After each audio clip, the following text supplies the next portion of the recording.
যে ভয়াবহ ঘটনা গতকাল ঘটেছে সেটা আপনারা জানেন যে একটা স্বাধীন দেশে সামরিক আগ্রাসন চালিয়ে সে দেশের প্রেসিডেন্ট এবং তার স্ত্রীকে অপহরণ করা হয়েছে এবং সেই সামরিক আক্রমণে এখন পর্যন্ত 40 জন মানুষ নিহত হয়েছে। এটা একটা বিরল ঘটনা এবং মার্কিন সাম্রাজ্যবাদের শিরোমণি প্রতিনিধিকারী ডোনাল্ড ট্রাম্প তিনি এটাকে খুব দারুণভাবে তার বক্তব্যে নানানভাবে নিয়ে আসছেন। ফলে এটাই হচ্ছে আজকের দিনের সাম্রাজ্যবাদ এবং পুঁজিবাদের চরিত্র।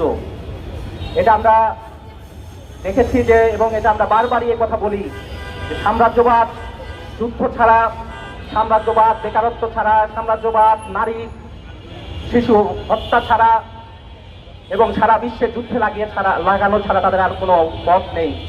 সাম্রাজ্যবাদ, লেনিন অনেক আগেই বলেছিলেন যে সাম্রাজ্যবাদ যুদ্ধ কারণ, সাম্রাজ্যবাদ আছে মানে যুদ্ধ অনিবার্য ব্যাপার।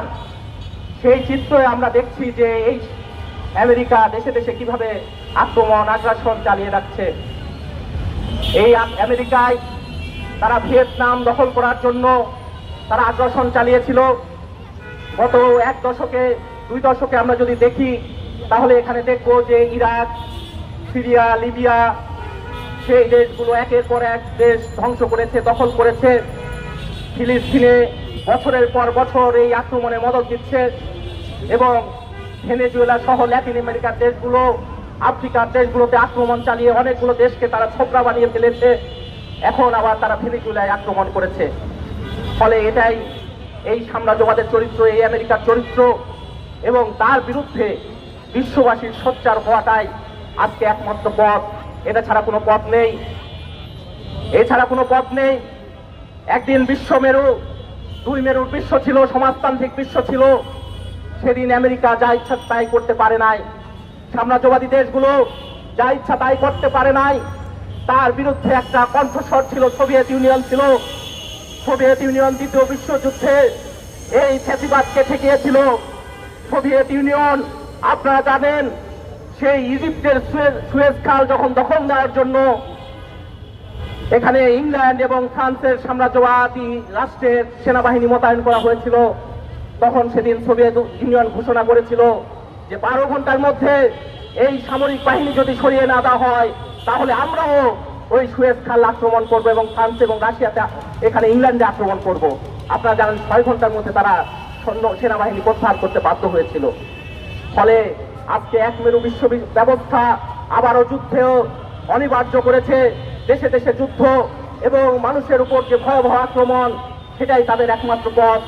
তার বিরুদ্ধে যদি আমরা সোচ্চার না হই, আমরা যদি ঐক্যবদ্ধ না হই এবং বিবেকবান মানুষ যদি ঐক্যবদ্ধ না হয় তাহলে অন্য কোনো পথ নেই। এই জন্যেই আমরা দেশের সারা বিশ্বের বিবেকবান মানুষকে ঐক্যবদ্ধ হওয়ার আহ্বান জানাই এবং আমাদের দেশের মানুষকেও আমরা ঐক্যবদ্ধ হওয়ার আহ্বান জানাই। কারণ আমাদের দেশের মানুষেরও এখানে সাম্রাজ্যবাদ বিরোধিতার দীর্ঘ ইতিহাস আছে। এখানে মওলানা ভাসানী থেকে শুরু করে আমাদের এখানকার স্বাধীন দেশে সাম্রাজ্যবাদ বিরোধিতার লড়াই হয়েছে, বারে বারে লড়াই হয়েছে। স্বাধীন দেশে মতিউল কাদের ভিয়েতনামে সংহতি জানাতে গিয়ে তারা জীবন দিয়েছিল। ফিলিস্তিনের পক্ষে বাংলাদেশের জনগণ তারা লড়াই করেছিল। ফলে দেশে বাংলাদেশের জনগণ সাম্রাজ্যবাদ বিরোধিতা, সেই বিরোধিতা সবসময় করেছে। আমরা আজকের এই সমাবেশ থেকে আমরা এই সরকার, যে সরকার অন্তর্বর্তীকালীন সরকার এবং অভ্যুত্থানের মধ্য দিয়ে সে সরকার, এখনো পর্যন্ত আমরা দেখছি না যে ভেনেজুয়েলার এই যে আক্রমণ তার বিরোধিতা করে প্রতিবাদ জানিয়েছে। আমরা আজকের সমাবেশ থেকে জানাতে চাই যে অবিলম্বে এই যে ভেনেজুয়েলায় আক্রমণ, সেই আক্রমণের প্রতিবাদ জানাতে হবে এবং মাদুরো সহ তার স্ত্রীর মুক্তির দাবি করতে হবে। একই সাথে আমরা এই কথা বলতে চাই যে মার্কিন সাম্রাজ্যবাদের সাথে যত ধরনের চুক্তি আছে সেই চুক্তিগুলো বাতিল করতে হবে। ইলন মাস্ক, আপনারা দেখেছেন যে ইলন মাস্ক সেই আপনার স্টারলিংককে আমাদের সাথে চুক্তি করেছে। সেই ইলন মাস্ক ঘোষণা করেছে যে সেখানে ইন্টারনেট ফ্রি করে দেওয়া হয়েছে। আমরা আজকের সমাবেশ থেকে অবিলম্বে স্টারলিংকের সাথে যে চুক্তি, সেই চুক্তির বন্ধের দাবি জানাই। বন্ধুগণ, এই দাবিতে আবারও আমরা সবাইকে, বিশ্বের বিবেকবান মানুষকে সবাইকে ঐক্যবদ্ধ হওয়ার আহ্বান জানিয়ে আমি আমার কথা শেষ করছি। সবাইকে ধন্যবাদ।